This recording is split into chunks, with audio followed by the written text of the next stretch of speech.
between the youth who are in the urban setting and then the youth in the rural setting when it comes to issues like, for example, this year the AU is focusing on silencing the guns. What we did was to also roll out the same message to the other youth. So the youth are training, they're organizing trainings for their fellow youth, capacity building trainings on the theme of the year, the silencing the guns, because if you don't send the message, the people fail to understand the message, they will not be able to join you for any move. So, and we have also an organization, youth organization that focus on peace work. It's honored in South Sudan. One of the youth organization honored is also doing work on engaging the Catholic youth, because we have also the context in South Sudan, the nature of the conflict sometimes it starts from the cattle camps because of the issues of cattle raiding. So ONAT is engaging the youth in the cattle camp on non-violence trainings. So how the youth can demand for social justice through a peaceful means. So these are some of the work the youth are doing. Like my organization, the Center for Strengthening Community Voices, we are also mediators, peace ambassadors. South Sudan also, to silence guns in South Sudan, we need to also have a homegrown approach, a homegrown solutions to the problems. And we need to have local people who are technical, who will be able to lead such kind of processes. So we are training peace ambassadors, peace mediators to be at local level. Whenever conflict happen, issues coming up in the community, they will be able to settle it at that level before it reaches to another level. In South Sudan also, we have a group of youth, the Anataban group. The Anataban group, they are doing a street theater to sensitize the public, the public, to help the public pick discussions on issues to do with social injustice, government accountability and transparency. So it's a youth-led also movement are doing all this work within the current context of COVID-19. But again, they're really trying to incorporate what is actually possible for them to operate within this context. Like given the example of what the youth are doing, at the same time, the youth are also leading a movement against COVID-19. So that is a youth-led movement. The youth are going to the local residential areas, talking to them about the preventive measures of COVID-19. And these youth, they are working with health experts, and some few doctors are working with the youth, and they are doing really great work in championing the measures on COVID-19. So these are some of the few work that the youth are doing within this context of COVID-19 in, let me say, towards pushing for the achieving the theme of the year, the AU theme of the year, silencing guns. Because we as the youth, we believe that it's a collective responsibility. So being part of the society as a group in the country, it's important for us also to take lead to ensure that we also contribute towards attaining this agenda. So thank you. Maybe later also I will be able to come in to share some of the challenges that we are facing and also some of the recommendations that I will be able to give later on. Thank you. Thank you very much, Grace. Thank you for the great work that you are doing. Thank you very much for the great work that you are doing in your very difficult context of South Sudan, context of fragile peace in South Sudan. So kind of work that you are doing in such a context. We talked about the efforts that you are putting in place to mobilize and organize the youth to do something around COVID-19. To start with, the issue of advocacy on the need for the youth to participate substantially and meaningfully in governance and leadership in South Sudan.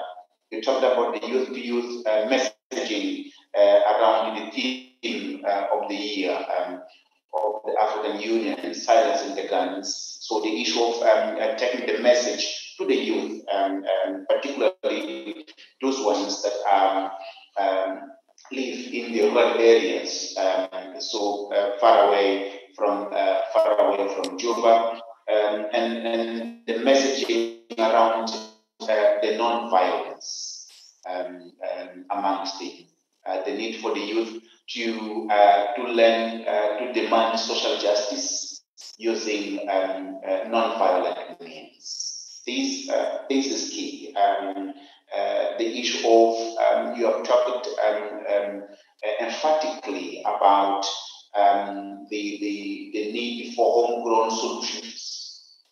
The homegrown solutions for sustainable peace in South Sudan is key.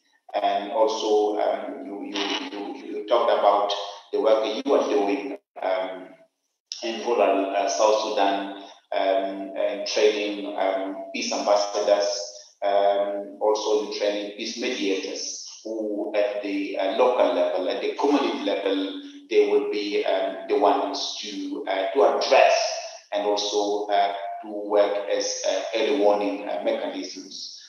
To denounce situations of violence and conflict. Thank you very much for this. We will get back to you when we open up our discussion in the question and answer session. Now I will move to Yoal, who will take us through the work that they are doing. Yoal is the founder of PAPA, and he leads PAPA, and PAPA stands for African Peacemakers Alliance in South Sudan. This is a key initiative in South Sudan, in a context of, as I've said, in a context of a fragile peace. South Sudan is the most recent, it's a new nation, and with it, the challenges that come with it. So it is key to have youth perspectives, speaking loud and voicing their concerns, and also the efforts and what they're doing to contribute for a sustainable peace. I hand over to you, Yoal. The floor is yours. Thank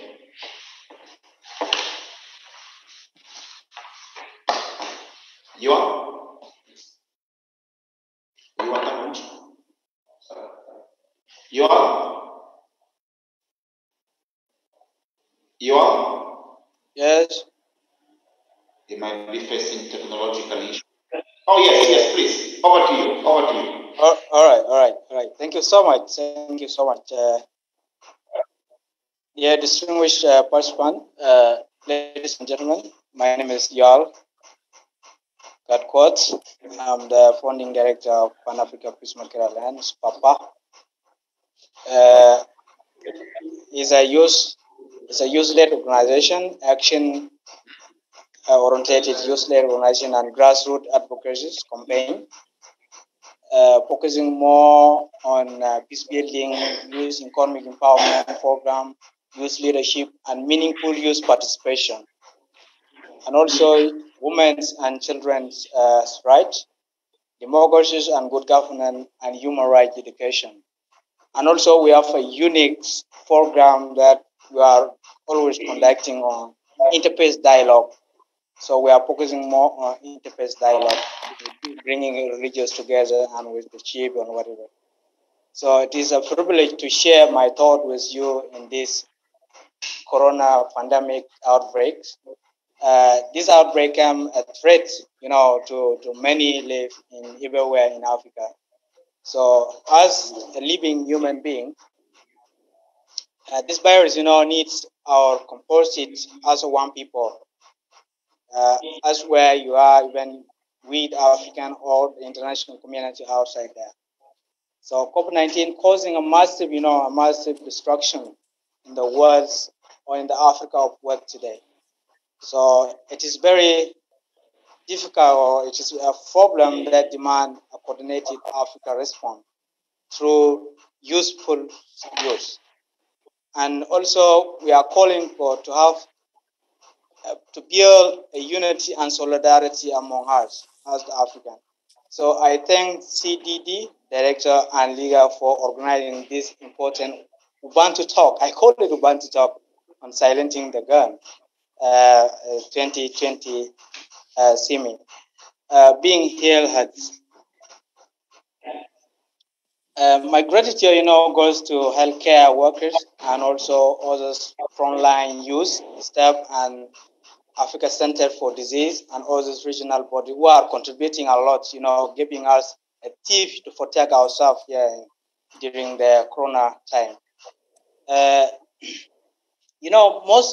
Most crises or most violence, in Africa or in South Sudan are driven by the poverty line, economic hardship, and also violation or the operation of constitution and violation of human rights. Exclusion or inequality and marginalization, and also, mismanagement of Africa is rich ethnic diversity as well to reflect into the circle of violence in some post-conflict setting and external enterprise in Africa affair. So I will go through the youth is participation, especially in the peace process in Africa or in South Sudan context during this corona time or during this COVID-19 time. So that youth are increasingly part of a strategy or debate related to peace and security in Africa. But it is very hard, for young people, especially in South Sudan. Of course, we are doing a lot of things here. We are participating, we are doing a big lobbying because our government, they don't want to understand the voice of young people. So we are trying our best, day and night, lobbying, and also to have a meaningful youth participation.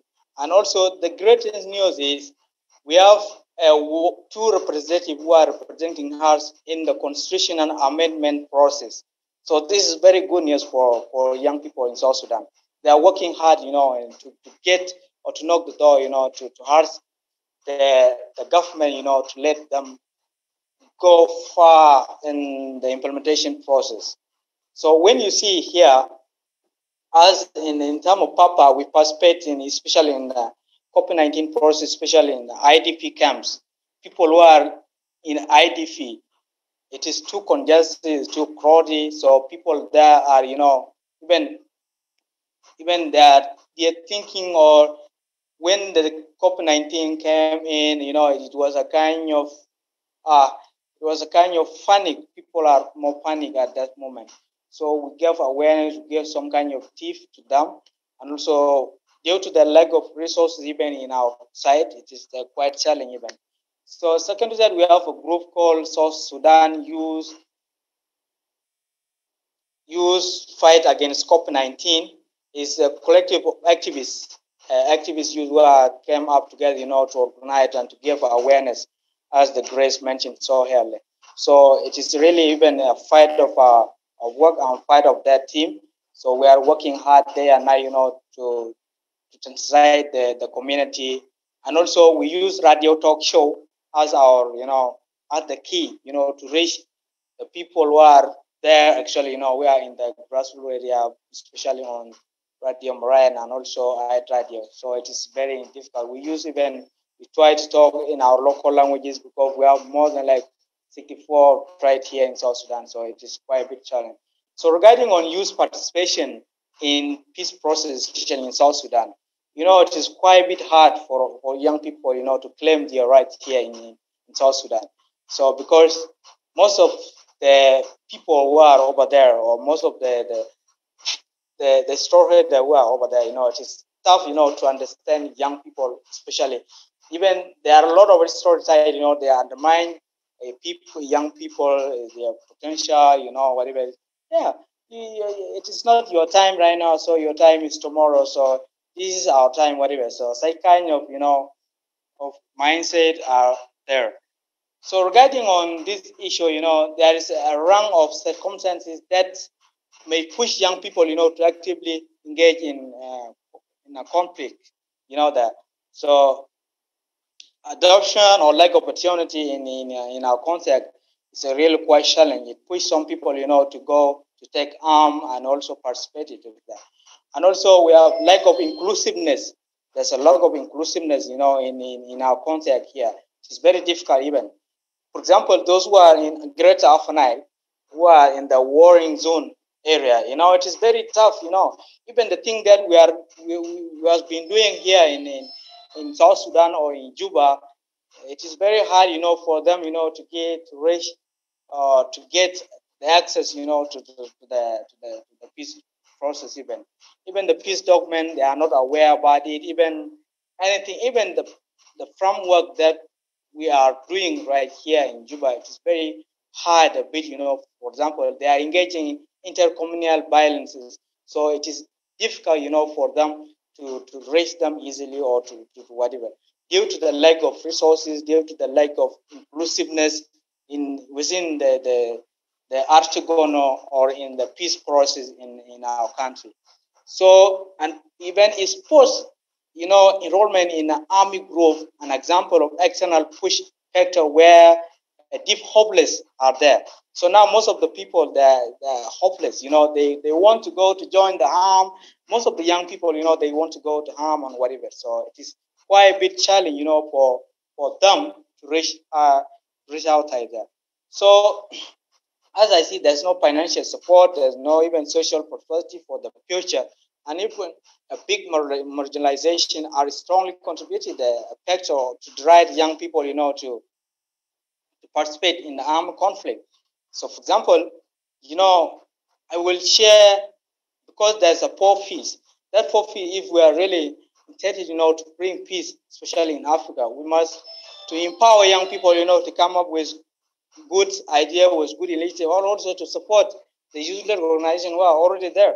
For example, do a youth contributed or engaged or bind it in associating to the process? Yes, of course, in my opinion, I can say that. So identifying the 5 key pillars for the action in South Sudan or in Africa, such as participation, protection, prevention, and also partnership with the stakeholder over there. It is very important. Yes, youth are really contributed a lot, are participating in every process, but not protected. They are not protected. They are not prevented. No partnership, between stakeholder and between the young people who are work day and high, day and night, to just to get or to give awareness to the people outside. It is very difficult, for them. They are not protected. They are not prevented. Even there is no partnership. Yes, of course, AU, the African Union one, give youth, a greater voice, in decision making at the local level, national level, or regional level, or international level. But it is also, a commendable mechanism, to be established to enable young people to participate in a meaningful in a peace process in Africa.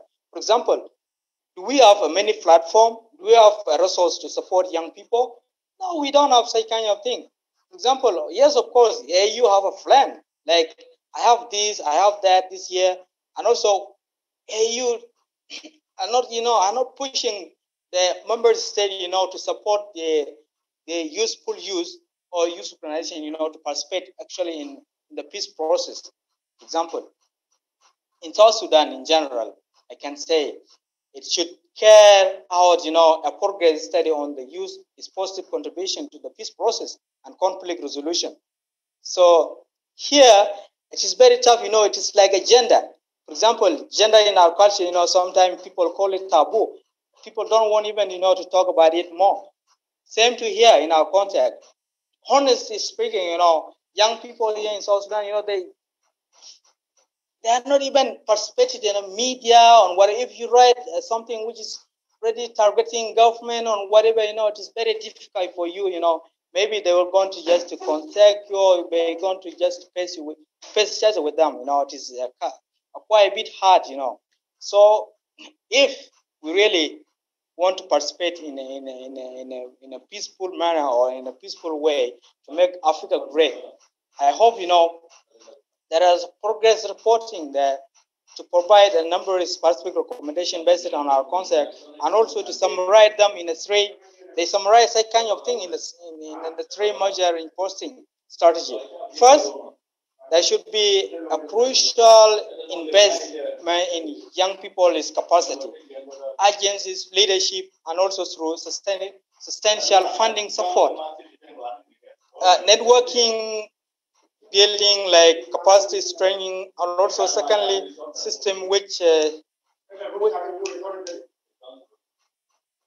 also there should be like a transformative, to address the structure barriers that limited the youth participation in the peace process and security issue in South Sudan. So these are the things that they are really pressing hard. We cannot claim like we have that, we have this, and we have that one, while there's no inclusiveness within the peace process, whatever. So young people who are there, they are not even there in the peace process table in South Sudan. We have only 2 representatives. So the population of young people in South Sudan is about 72% out of the total population in South Sudan. So this kind of thing, we really need, to have at least 10 or 5 people who are really capable, to participate in the peace process as young people, and also to reach people outside there, because even the peace dissemination, the peace framework, the constitution about the peace process and whatever, nobody knows about it. We need to translate it into our local languages, and people who are over there, they should have to understand exactly what is going on in the peace process. So even now, people are fearing about peace, whatever. So it is hard a bit. And also, we need, in the context of silencing the gun, how can we say that silencing the gun is a good agenda exactly? But there's a lot of challenges that facing us here as a people, to participate in the local, in a regional or in an international arena. So it's a quite big challenge, So even in South Sudan, there are many intercommunal violences. Are still, in taking place right now. So a big challenge, for us here as a people who are calling themselves peace activists or youth-led organization or whatever. So we have the idea, to advocate for peace, to sensitize people, to train young people and whatever. But the biggest problem is the resources even. There are people who are outside there, some of the conflicts are still increasing. That show now nowhere like near silencing the gun by whatever. Even the member state, the African Union within the Juba or South Sudan, nothing. You see, we need to be honest, to talk like we are going to make Africa great unless we put honesty or tell the truth to the people exactly who are outside there. And also the poverty, inequality, lack of government accountable. We need to have accountable government outside. They are not accountable, to give resources to advocate for whatever they want. So, ladies and gentlemen, I believe, I try to talk. I want to speak my mind here because there's no way, to speak my mind outside here as a young activist, I believe that different things wrong only because everyone was born differently and also raised in a different environment or superpower and culture in order, to silence the gun or make peace happen, use involvement, human rights, good governance, and also respect for the rule of law, as well as economic reform in our context or in our continent itself. So I think we need, we need a democratic government is in the progress. I know that it is in progress. Actually, Africa democracy is in progress, but we request, a constant and sustainable effort. And Africa does not actually know. I know that African does not like, ideas. They have ideas. They have expertise. They have right. They need, to turn those ideas into the tangible result, right? But what needs is determination, purposeful, and transformative, and political leadership to drive its development in our arena line.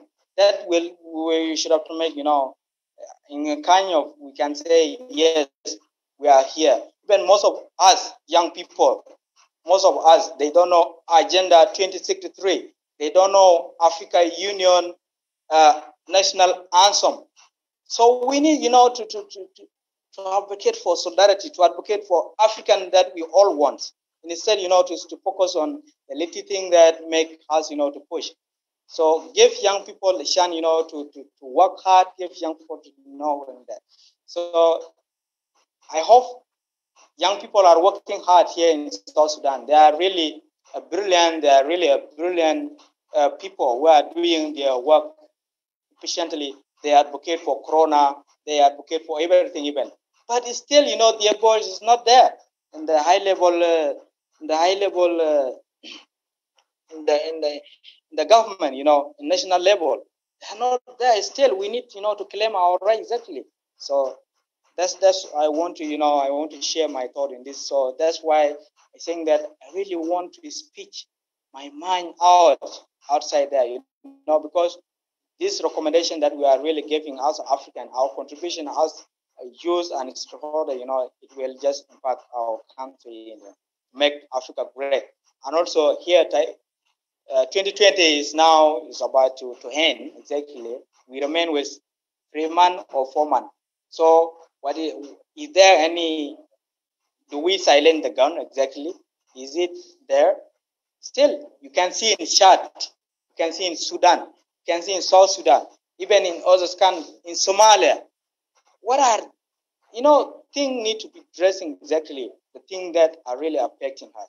So I would like to say thank you so much. I take a bit time talking about this issue, because they are the things that make us, to suffer a lot. Even if we really, to put things in order, I think we're going to win this game, the silencing the gun in South Sudan.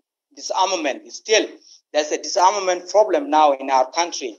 Government can come up with the disarmament policies, while they don't want to consult civil society organization, youth organization, stakeholder and international organization.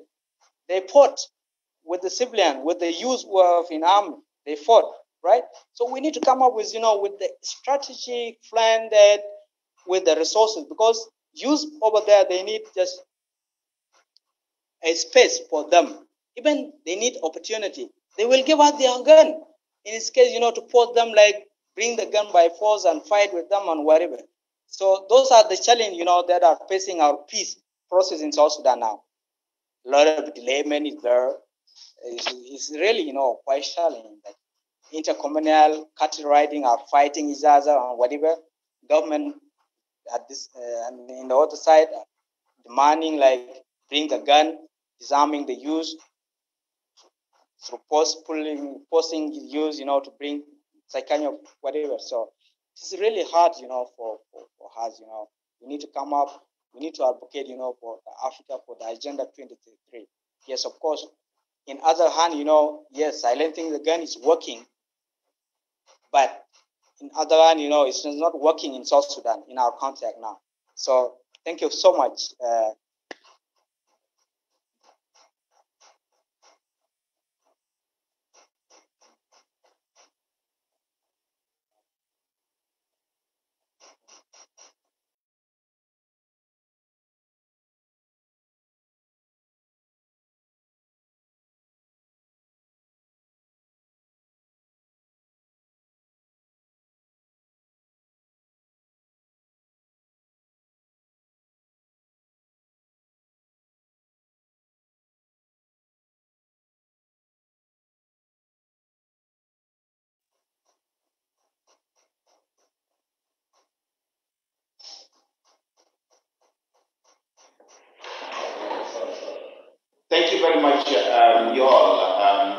take on our perspectives on what is happening in South Sudan regarding establishing sustainable peace and the possibilities of youth participation, as well as your take on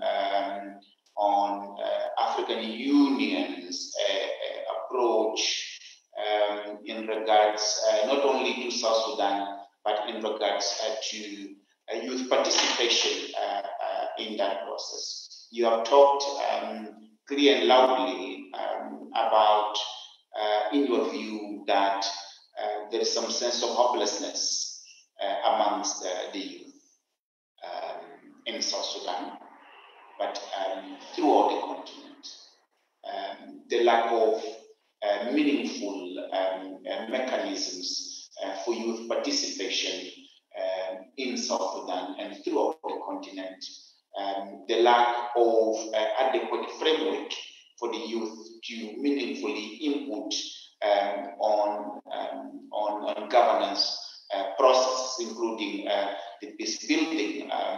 You have talked emphatically about the issue of lack of resources that the youth can tap into in order to have a constructive participation, and the issue of knowledge that, in your view, the youth lack knowledge as to what the African Union is, the mechanisms that are out there.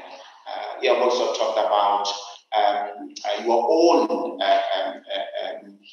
processes in South Sudan in regards to the peace, that the architecture that is existing there is not really conducive for youth participation, starting from the fact that the youth, in your view, are alienated from those processes. So we have taken very good note.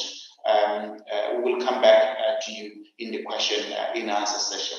For the time being, I will move on to invite Lígia Nkavando. Lígia Nkavando is Mozambican. She's at CDD. She is the youth coordinator and the youth hub coordinator at CDD. She will be talking on the challenges for youth participation in building sustainable peace and tolerant democracy in Mozambique, focusing on the challenges that the country is facing in the central part of the country and the northern parts of the country, where Islamist military insurgencies creating all sorts of havoc, getting all sorts of difficulties, making life difficult, particularly in this time of COVID-19, where people would need not only resources, but would need healthy infrastructure, but that is not available for the people now because the insurgency is in between the people and those services and infrastructures. Without further ado, over to you, Lígia. Thank you. Okay. Thank you, Professor Adriano Nuvunga. This theme is really good. Particularly, we are facing so many. Mozambique is part of the 24 countries in Africa which are in armed active conflicts. We are facing conflict in the center of Mozambique, but also in north of Mozambique, Cabo Delgado province. Although the nature of the conflict is different, as in the center of Mozambique, we have the armed force from the opposite political party, Renamo. They normally attack the transport who transfer goods from coming from the south, center, and north of Mozambique. But in Cabo Delgado, we have those insurgents. In the north of Mozambique, the conflict has already killed more than 1,050 people, and it has resulted into more than 250,000 internal displaced people. So as I said, the nature of those conflicts are different. In northern of Mozambique, we have a terrorist nature of conflict, as it has been gained more ground during the years. As the first attack, we had the first attack in northern Mozambique, capital district of Mocimboa da Praia, on 5 October. So the first time that the insurgents attacked Mocimboa da Praia, they just stayed there for 48 hours. And they went away when the police officers came. But in later 2018, the insurgents started attacking during the day, which means that they were gaining more ground. Earlier 2019, the insurgents began attacking transport, occupying road, posts, and the small towns. But the earlier 2020, they have ruined district. They are now articulating clear jihadist agenda. So as we have so many displaced people in Cabo Delgado, we could see, it made the result that Cabo Delgado now is on the top 5 of the provinces most hit by coronavirus, only surpassed by capital Maputo. But it is because many of the reasons. One of them is that there are a lot of internal displaced people, and to implement some preventive measures for coronavirus. So the United Nations General Secretary has called for global ceasefire from the various countries among the world which are going on conflicts, which are in active conflict. But unfortunately, the nature of the terrorist nature of the conflict in Cabo Delgado cannot allow an introduction of dialogue, of a platform between the belligerents and between the belligerents and the ceasefire. So it is almost impossible to have a forum for dialogue or for any kind of agreement in Cabo Delgado due to the nature of the terrorist conflict. So as our government has taken some measures as a response to the conflict of Cabo Delgado, one of them was that the Mozambican army have deployed thousands of soldiers. The majority, they were young men, so that they could protect the population in the north of Mozambique.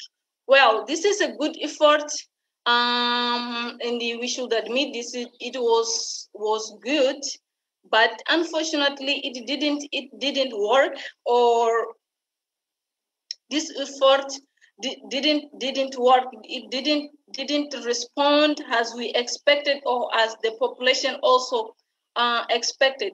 And by the time it was happening, the insurgents gained more ground. As I say, they have started attacking remote village with sticks, with machetes, with hatchets, and the target just a small district. But now they're attacking government headquarters, destroying police commands, ports, airports, and communication infrastructure. So by the time being, instead of this situation being controlled, it seems that the insurgents are growing there. They're taking the control of those districts in Cabo Delgado. Also, we saw that our government has has turned into private military companies, which in it does not differ so much from the mercenaries, but also it didn't help to solve the problem of Cabo Delgado. The only possible solution for silence the guns in Cabo Delgado, northern Mozambique, in our view, we believe that it should be on an international intervention coordinated by regional, continent, and international organizations such as SADC, African Union, and United Nations. One of the things that we would like to say here, I would like to say here is that the international intervention cannot be seen as a final as a final response to respond to the conflict, to the insurgent nature of conflict in Cabo Delgado. The action that must be delivered to completely silence the gun is to solve the root of the problem. How it can be? The government should increase, should allow participation from people, especially from youth, to Cabo Delgado. They should invest more in technical education. They should incentivize youth to engage into business. I say that because although there is no consensus, it seems that it's undeniable that marginalization of youth in Cabo Delgado, or it can be in social exclusion, economic exclusion, political exclusion in terms of participation in decision making, it can also be a reason for, it can also be, or it can contribute to the emergence of the conflict in Cabo Delgado. They don't have the feeling of belonging. So the government should make sure that they feel as a part of Mozambique. They feel as a Mozambican citizens. And this is what they don't feel. So there should be some measures taken from the part of the government so as to ensure this participation, this feeling of belonging from those youth. Also,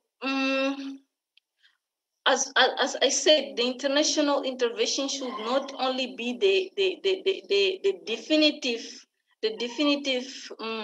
measure to be approved, the solution in Cabo Delgado. We should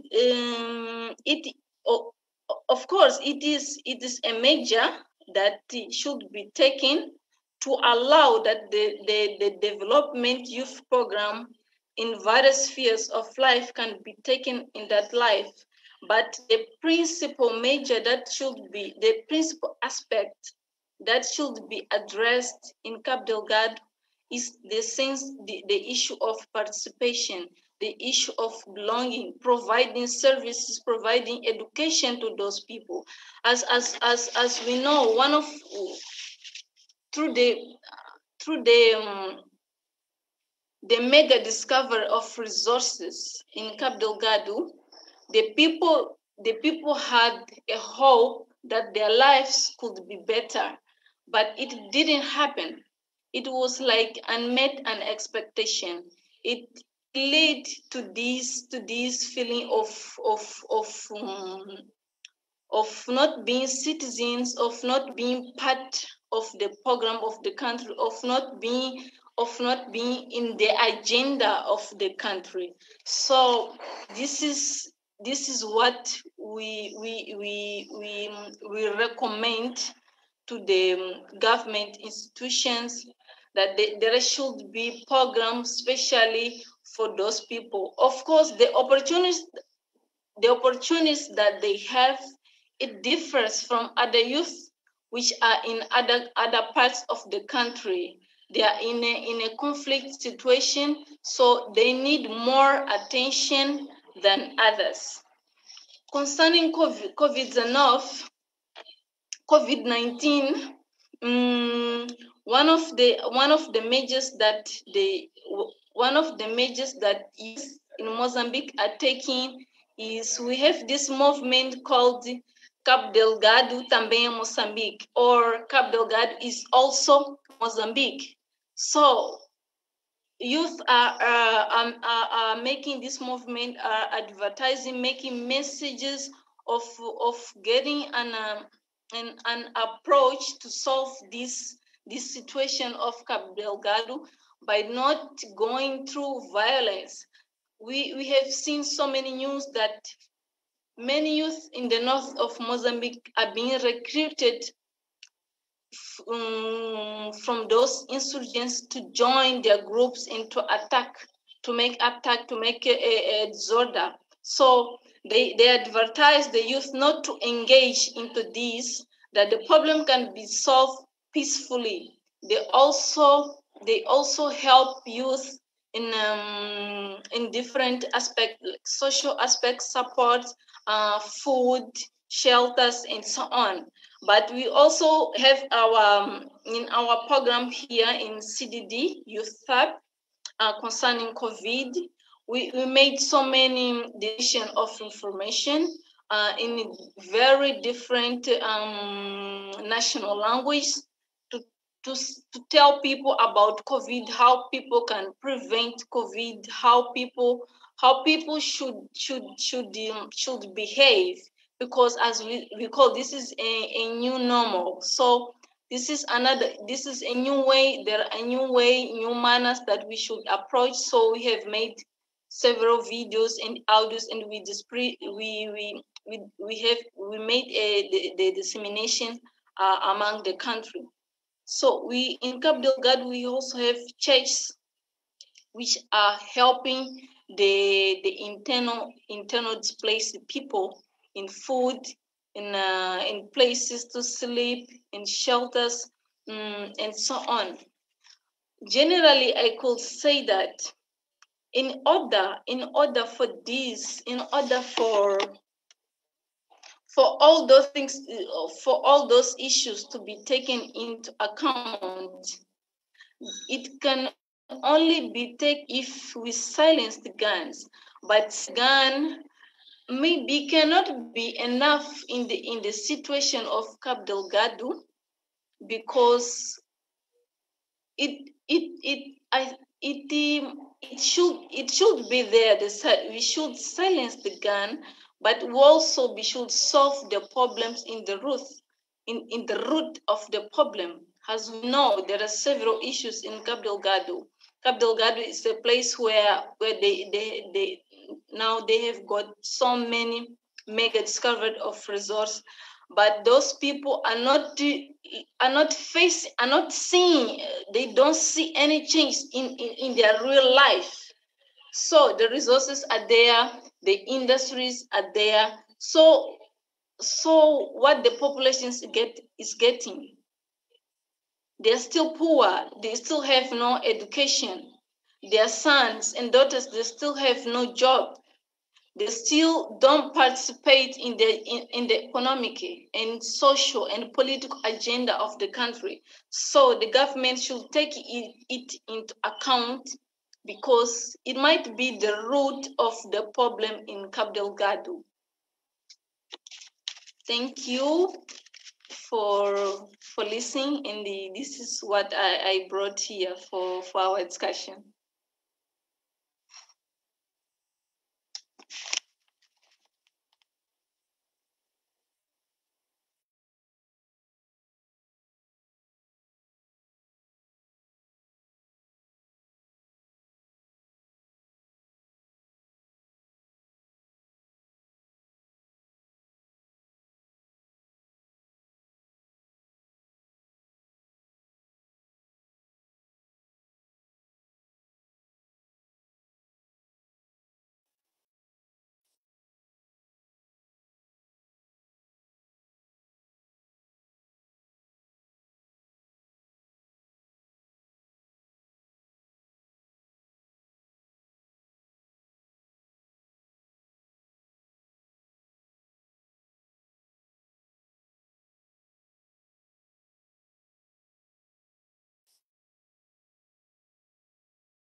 Thank you very much, Lígia. Thank you very much, Lígia, for your brilliant remarks on the situation in Mozambique in terms of the youth participation in silencing the guns.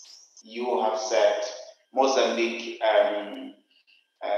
has been in wars since independence. Only a few years, few intervals, but we have been almost at war since independence, and this is serious. This is problematic, as it affects the developmental efforts, which result in making it difficult for the youth to attain their expectations as to the improvement of their livelihoods is concerned, but it also makes it difficult for youth to meaningfully participate, because when there are gunshots out there, governance tends to respond to the conflict rather than seeking space and mechanisms for people, the youth particularly, to participate. So the youth is being affected by the conflict, but that leads to situations of hopelessness. And that puts the youth in the situation of vulnerability, and in the extreme cases, prone to be recruited to the ranks of these people that are creating havoc. But what you are saying is that we need to address also the root causes, and you have seen that those root causes speak to, in the context of Gatkuoth, to the unmet expectations, as people have seen the discovery of world-class gas reserves, and people have been expecting to improve quickly their livelihoods, but that is not happening, and that is, in your view, one of the key reasons why it is difficult to have the guns silenced. Thank you very much once again, Lígia, and I thank you, my panelists. I have taken note of some of the questions that are out there in the chat box. All speak to the issue of how can the youth really and meaningfully participate. The two countries that we are discussing today, Mozambique and South Sudan, they are different countries with different paths, different trajectories, but they are all in the situation of fragile peace. They have different conflicts, but they all result in the situation of fragile peace. The youth, you have said, the youth are the leaders in their own right. They are the leaders in their own capacity. The youth are to be empowered in order to meaningfully participate. But the youth are the leaders of tomorrow and the agents of transformation today. What, in your view, can the youth, given the current circumstances and context, really do? What can the youth do? How can we have the youth to be in the leading position in building the Africa we want? We have the Africa's agenda of building the Africa we want. But how can we have the youth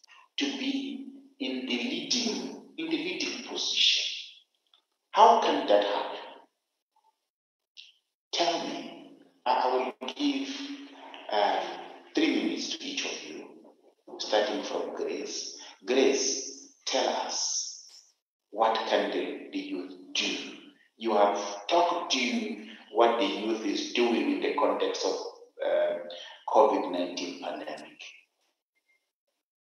But the peace mechanisms, the peace architecture, they are dominated by the elders, the youth. How can the youth participate there? Tell us, what can we tell African Union after this webinar? What message should we convey to the African Union after this webinar? Tell us from your perspective of South Sudan. Grace, please. All right. Thank you so much for this chance once again. I started by asking some questions before when I was starting my perspective. I would like to start by answering your question with some answer to one of the questions I asked before. I asked that who are those holding the guns within Africa? And if we look critically within Africa, there are so many groups who are holding guns in the various member states of Africa. We have those groups holding the guns. If we look critically, majority of them are the young people. So in the context from where I'm coming from, I would like to say that for the youth, in order to take the driving seat of the Africa we want, we first need to engage the youth. We first need to engage the youth in a way that we should work around disarming the mindsets of our fellow youth, given the context in South Sudan. So how do we do that? We need to have, there is a need for engaging the youth on peace building activities as an alternative means for achieving their aspirations. Because in the context from where I'm coming from South Sudan, the youth see holding guns as a kind of alternative for them to attain their aspirations, their livelihood. So they should be, the mindset has to be disarmed. And then, the changing of the militarized mindset of the youth is very important. And it should be done in a way that the AU member state should invest more on the platform that allows the youth to advocate for their own rights and influence decision making. So there should be initiatives that can help the youth, like peace centers, peace clubs should be used for educating our young people, to give them the chance on how to engage peacefully when they are demanding for social justice. And then the other thing I would like also to emphasize is the need for engaging the leaders of the African member states. We have seen so many times our young people, they are being used or recruited into militia groups, rebel groups, because of their vulnerability. The power holders take advantage of that. So there is a need to engage the power holders who are misleading our youth, who are supporting the youth with the guns. Because we have seen from context where I'm coming from, the youth that are holding guns, they are being misled by some power holders to attain their aspirations. So this is also one of the most important things I would like to emphasize on. And then in the context where we're living, let me say in South Sudan, when we talk of silencing guns, based on the nature of the conflict that we have seen, the experiences of our young people, young women, young girls, we have seen a huge kind of stress that our young women are going through because of their experience of the conflict. most of them they have experienced conflict-related sexual violence. So when we talk of silencing the guns, the silencing of the guns should not neglect silencing the conflict-related sexual violence. And silencing the conflict-related sexual violence can only be achieved by listening to the voices of survivors and ensuring that the perpetrators are held accountable.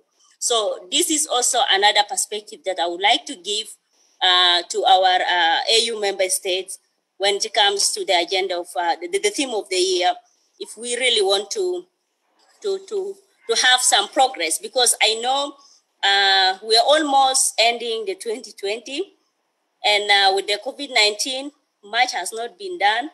That's why I was asking myself, we are talking of silencing the guns in Africa by 2020. How realistic are we to achieve this objective? And given the fact that, like what my brother was mentioning, we're still witnessing, we are seeing that there's still conflict in Mozambique, there's still conflict in DRC, there's still conflict in South Sudan, where I belong. So I know it's not going to be realistic for us to have that sustainable peace by the end of this year in Africa, but at least we need to do something. And as young people, we need to work hard, because silencing the guns in Africa, it's a collective mission for us as Africans. And as youth, we have the power to make sustainable peace a reality in Africa. So we should not give up, but we need to be persistent, because some of our leaders take time to listen to us. My brother Yoal has mentioned about that. In my context, it's really very difficult. The power holders, they don't want to give the chance for the young people, but we have to be persistent. So there is a need to have a kind of, we need to promote the intergenerational dialogue so that we will be able to sit, the young people and our leaders in the country, we discuss and forge way forward for sustainable peace, and forge way forward on how all of us can work together effectively to silence the guns in South Sudan, in Mozambique, in DRC, and in Africa as a whole. Thank you.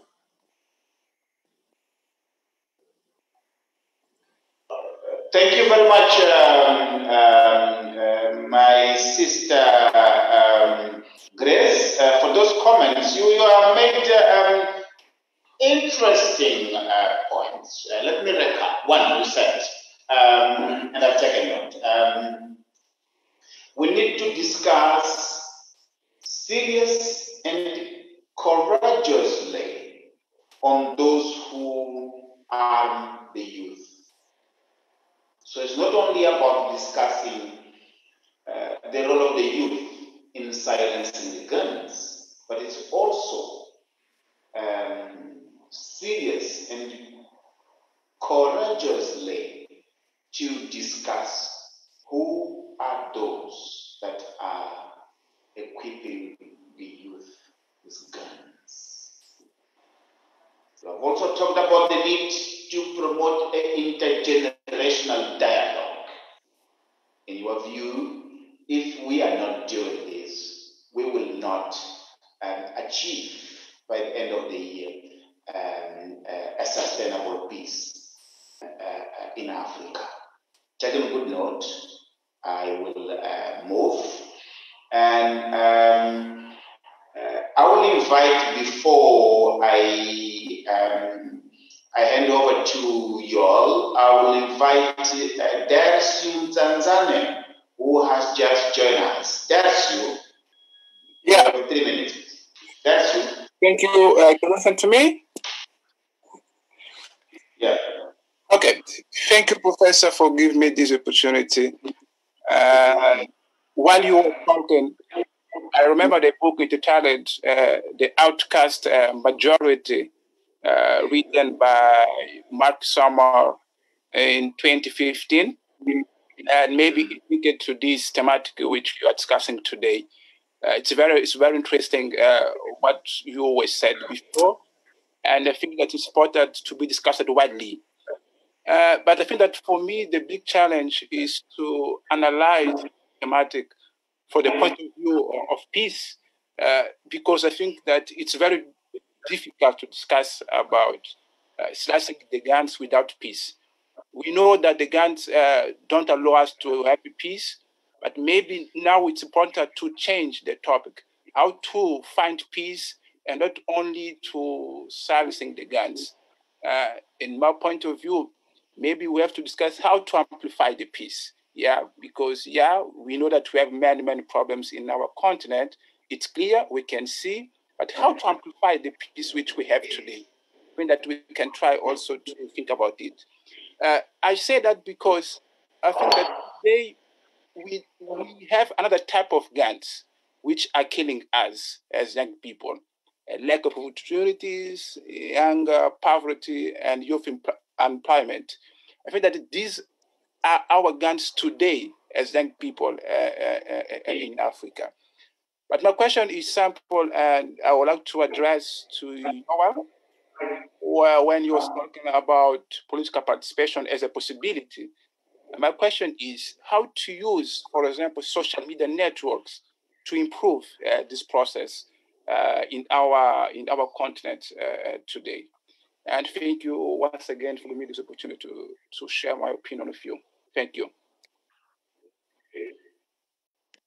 Thank you very much, Darcio. Thank you very much, Darcio. I will invite Smith Chauk also to ask his question, and then I will get back to the panelists. Chauk, over to you.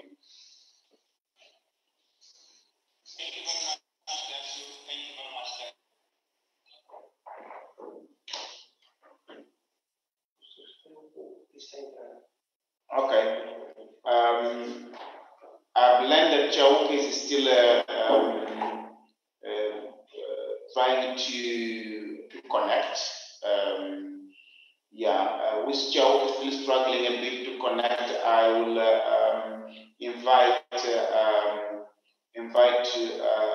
Yoal to make his comments. You had that you asking about the window of opportunity which is offered by social media. Tanzania likes is a kind of is social media nerd.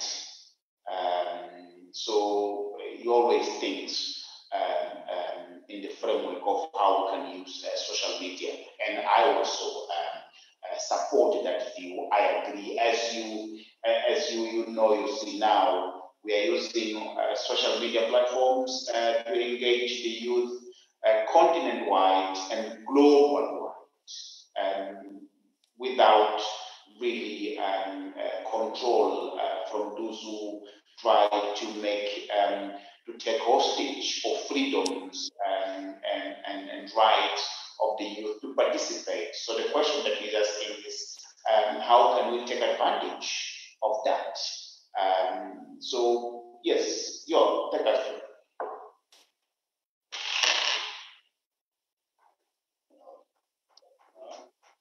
Thank you so much. It is really a fruitful, discussion. So I don't want even, to end it up now. It's amazing.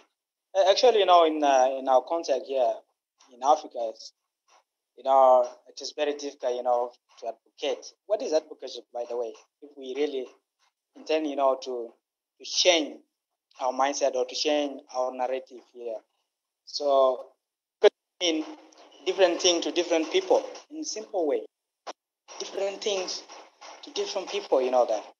So, advocacy, media, it plays a really great role in our context. But most of the people, most of our country, or most of our continent, they are really, they're living people, to talk, especially on media and whatever. So I have many pages. I created many pages on social media. and whatever. I advocating because I know that influence change in the policy in our mindset. Exactly, sure. So when you are trying to change the people's narrative, but the problem in Africa is most of the people, they that media is a place where you can go to young people. They are just advertising their soul, like taking a photo and whatever. So they don't want it, as something that can even, right? So I hope if we are really intending, to advocate for good governance, to advocate for human rights, to advocate for silencing the gun, whatever, we must respect human rights. Human rights is very important. Criticize the government, not the policy. Just the policy is not, because most of the young guys, they're just trying to sell, like advocating for based on personal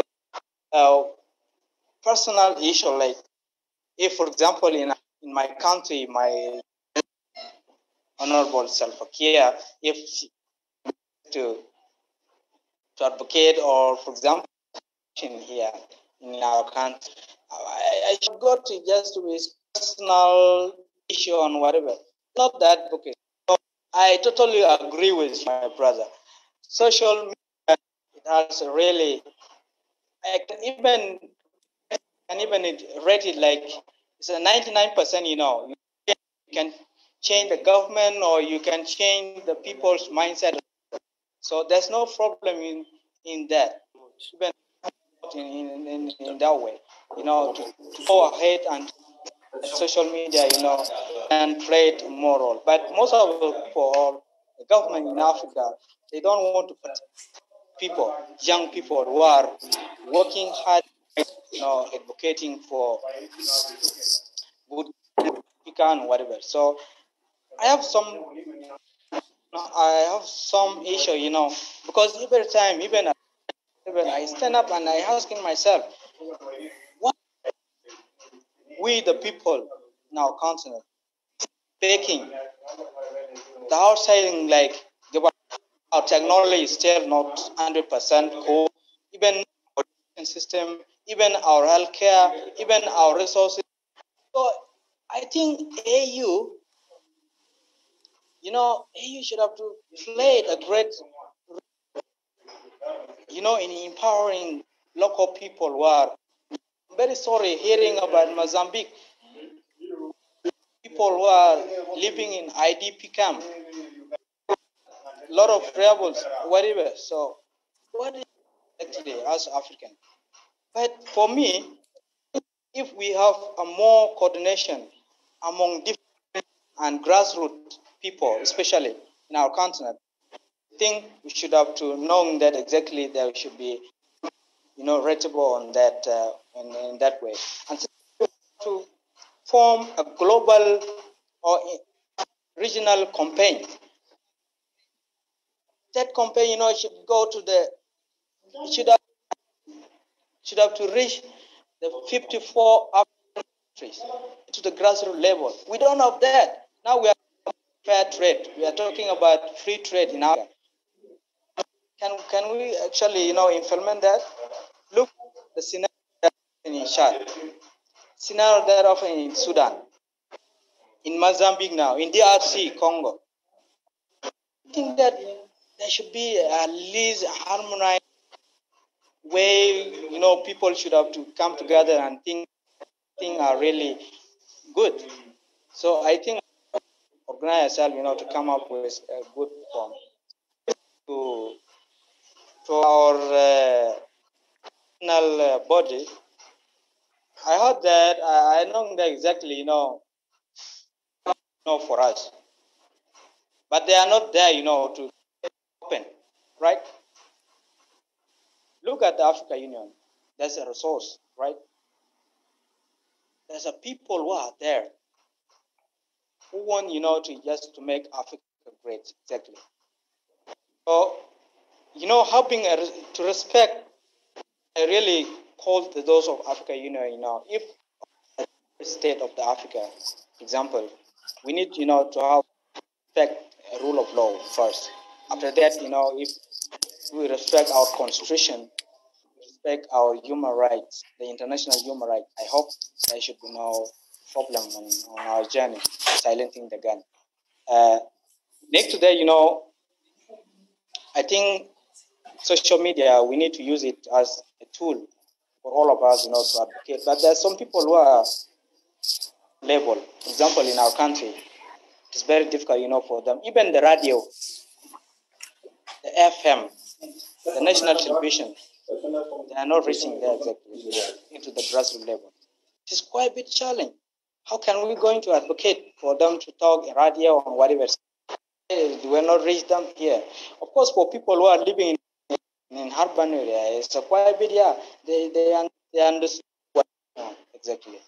But for those who are living in the grassroots, if we really want to change our mindset, our scenario, to make Africa great, let us invest more in the rural area instead to leave behind the urban one.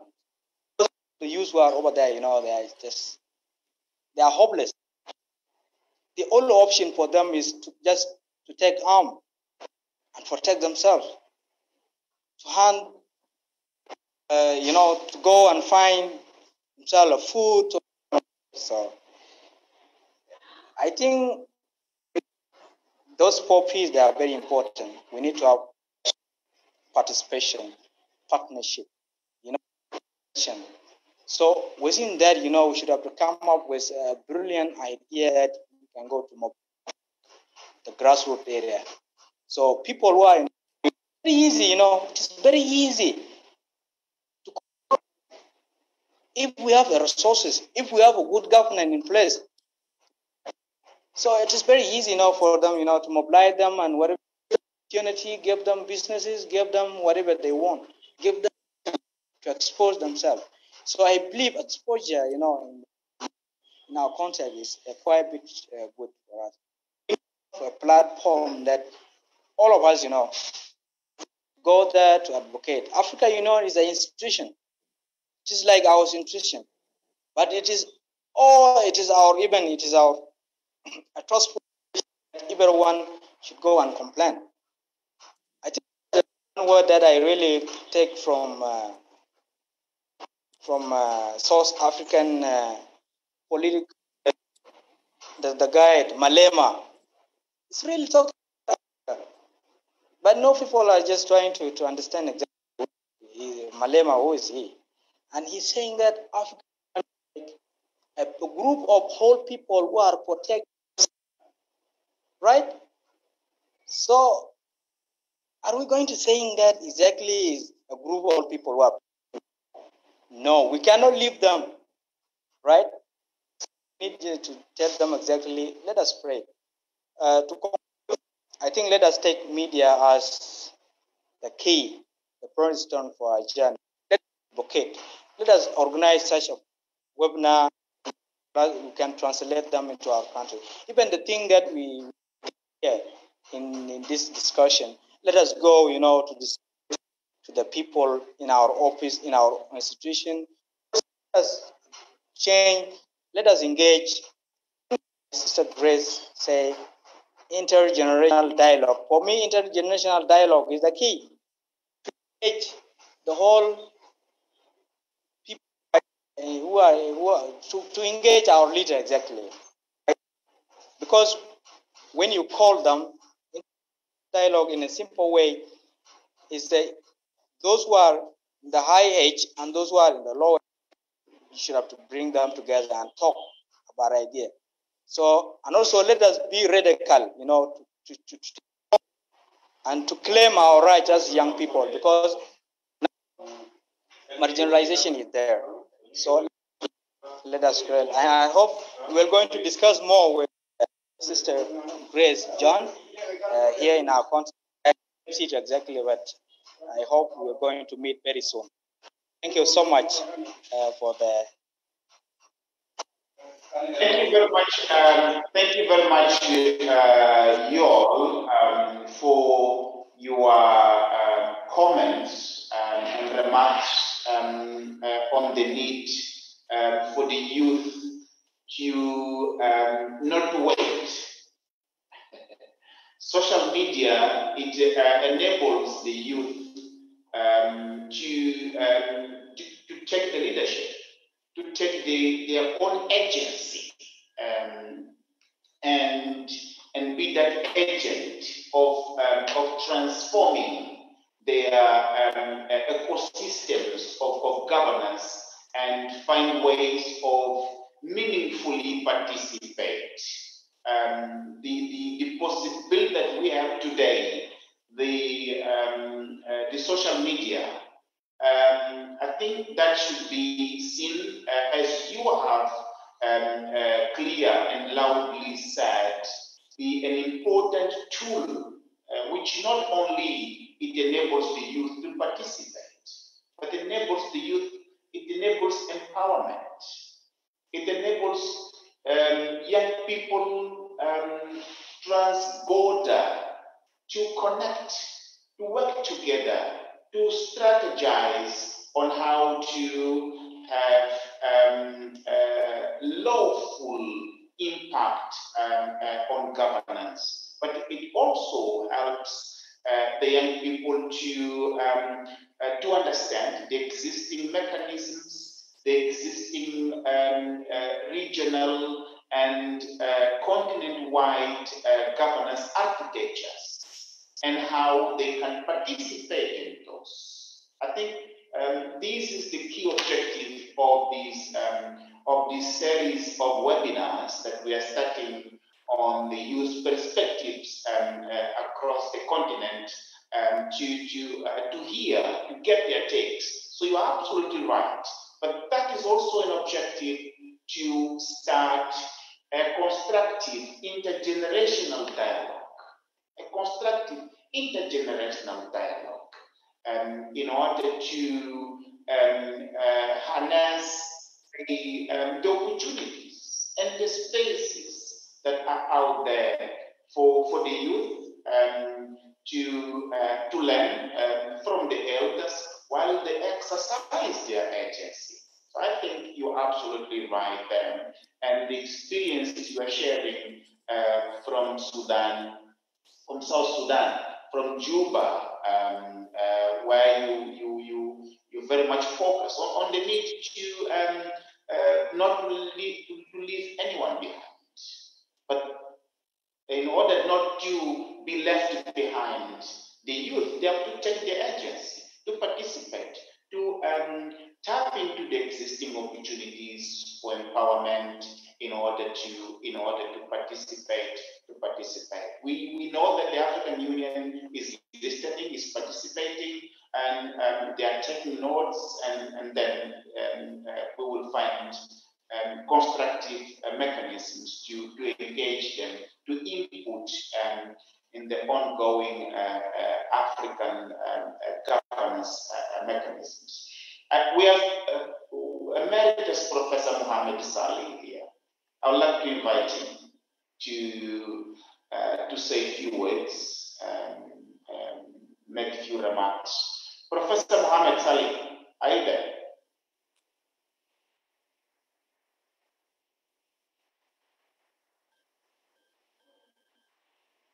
Professor Mohamed Saleh, are you there? Yeah. Yes, Prof. Hello, Nuvunga, my good friend and brother. Thank you very much. I have been following this very interesting webinar by our young Africans. And also, I am very happy with the forward look, which is also, of course, is part of the silencing the guns matter. Of course, it's an aspiration rather than a realistic goal, and I think that they lived up to the promise of the aspiration. But I don't want to talk too much because now you have less than 24 minutes, so I speak for 2 or 3 minutes. I want to speak in terms of footnotes And maybe I can give each footnote something like 1 minute or 1 minute and a half. The first footnote is that when we talk about youth, we have to be very careful. Youth is, in fact, it is rather a category. Also, it can be a set in our traditional African segmentation systems.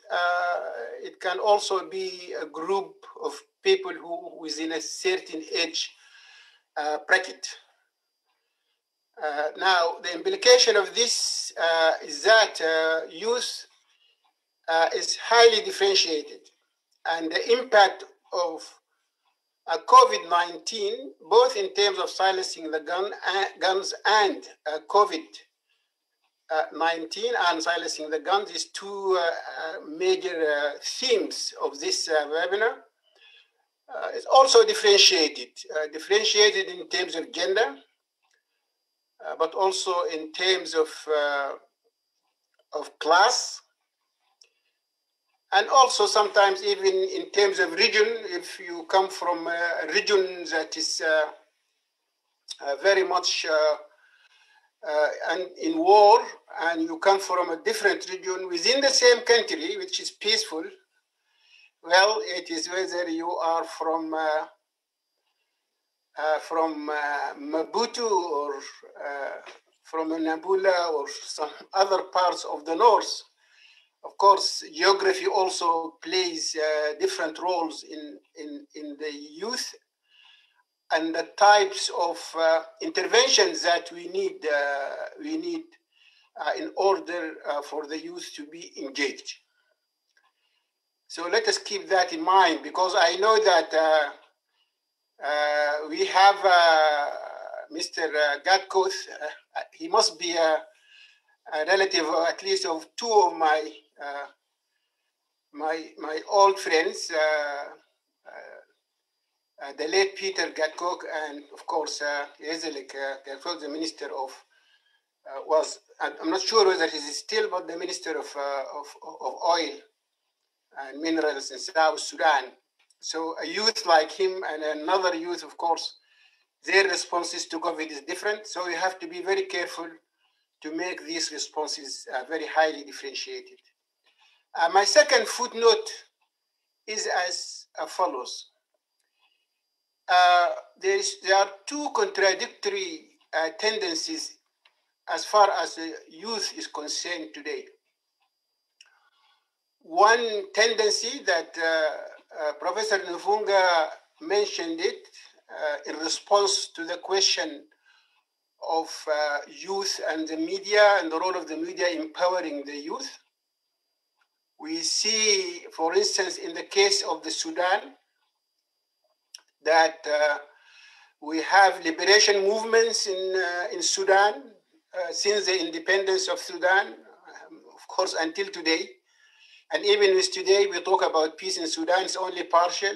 Two of the strong movements are not part of that, but of course they are also the majority, and the mainstay of these two movements are also youth.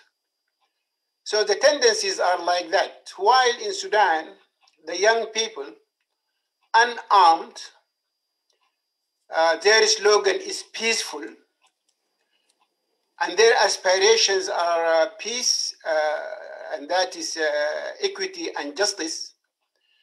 They were able to unearth the government of Bashir that has been in power for 30 years and battled all these liberation movements for 30 years. It is almost a stalemate. Only South Sudan was able, of course, to gain its independence, and that is good, of course, news.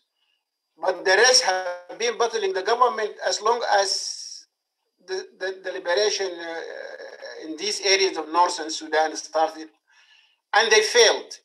They failed to oust the government. In fact, thanks to the youth peaceful resistance and changing the systems that allowed the liberation movements to sit down and talk with the government, let us remind ourselves that when people were massacred in front of the barracks and the Sudanese army headquarters, these movements were not there to protect them. So this is good news that peaceful resistance can prevail and can bring about change.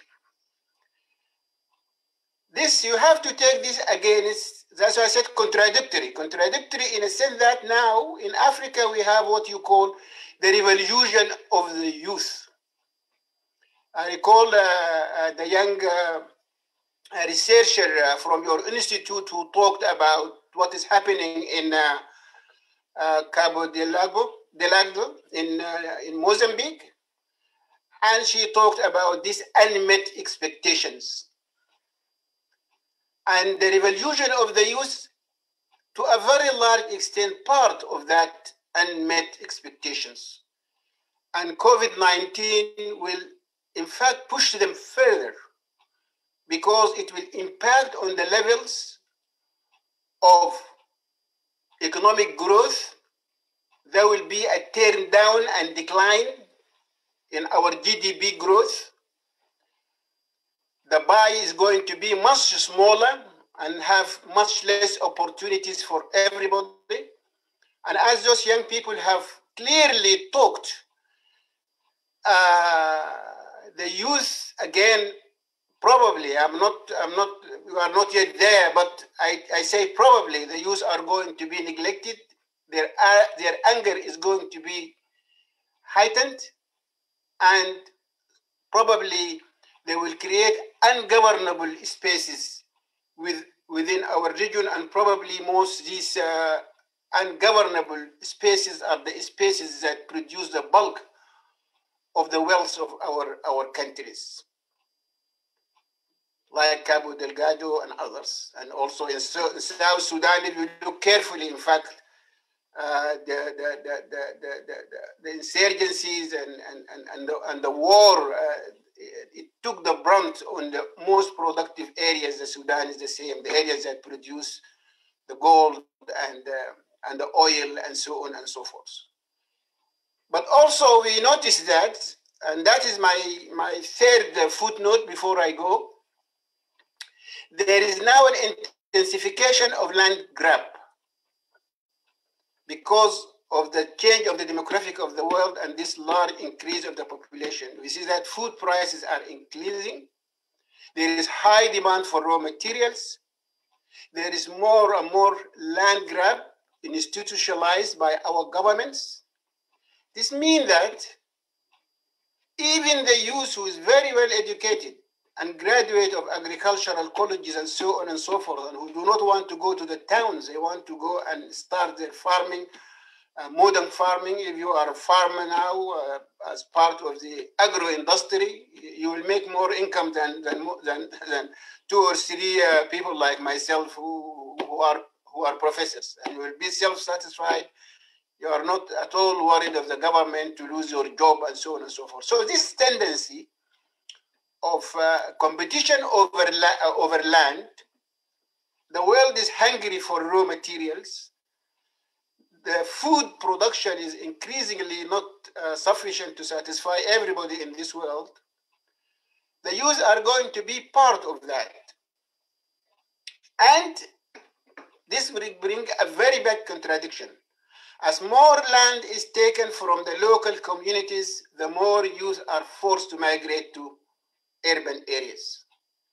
And this will create a new dynamics whereby the guns are not going to be only in the rural areas. The guns are, and the violence is gradually going to migrate to small and large urban centers where youth unrest and youth satisfaction can also result in increase of criminality, also just political unrest and political destabilization that will make the functioning of government very, very difficult. So with these 3 movements, I think that we have to put the idea of silencing the gun within that context. I hear our young people talk about empowerment. I hear them talk about intergenerational dialogue, but also I hear them talking about creating spaces for the youth to participate, not only in politics, but also in production, you know, in trade, in agriculture, you know, to education and so on and so forth. And my note to them, as I am closing now, rights are never given in a golden spoon. If you want your rights, I think you must fight for them. But as one of you said earlier, fighting is not only the gun, not only silencing the gun, but silencing also symbolic violence, the spaces of violence, and also making sometimes certain spaces ungovernable peacefully would yield more results now and in the future than using the gun. And thank you for inviting me to comment, Nuvunga.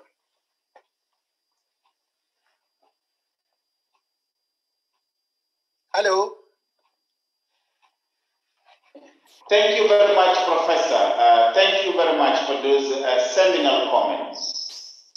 Thank you very much for those seminal comments, particularly the very nuanced link that you have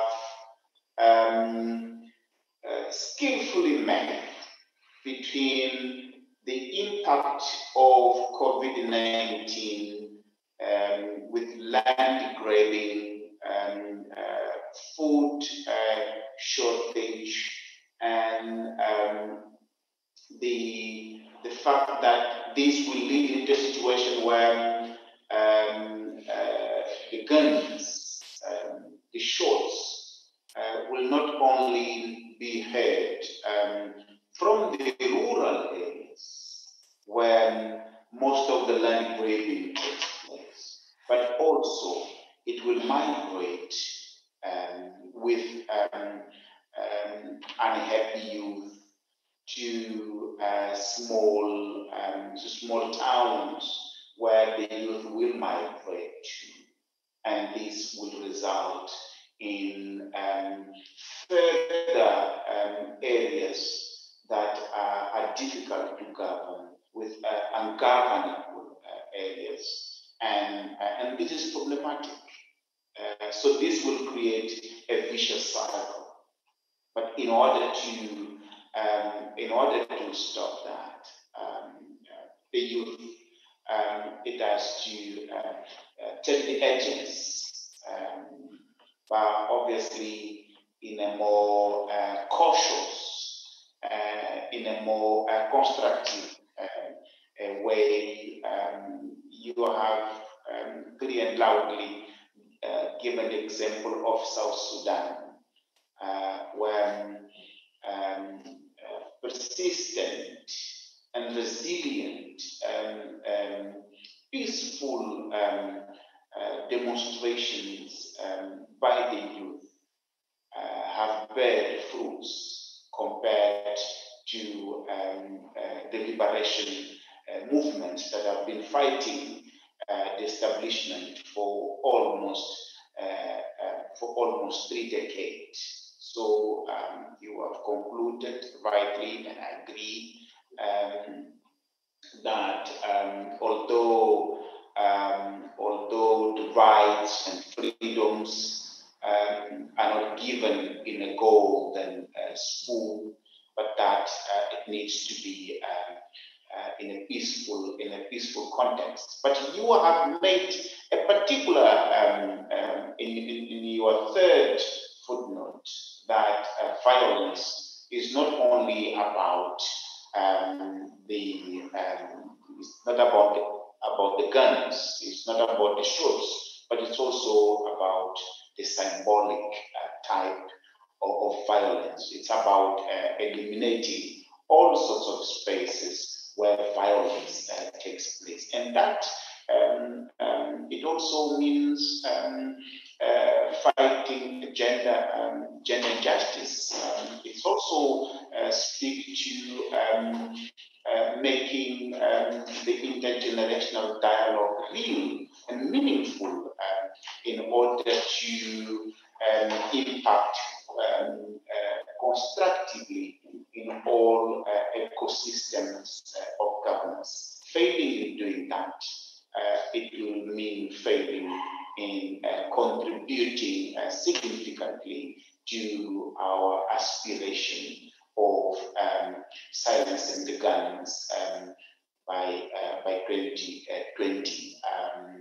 I would like to give 1 minute to our panelists to wrap up final comments, bearing in mind that this is a beginning of a series of consultative webinars aimed at contributing to that.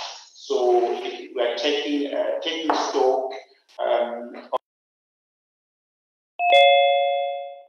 and political leadership for pushing forward the agenda of conflict prevention, addressing the root causes of conflict in Africa, making peace and supporting peace efforts. So this is my conclusion. Thank you so much. Thank you so much. Thank you so much, Grace. Thank you so much. My warm regards to you and to the family. And now I hand over to my brother Yoal. I know you're a great speaker, Yoal.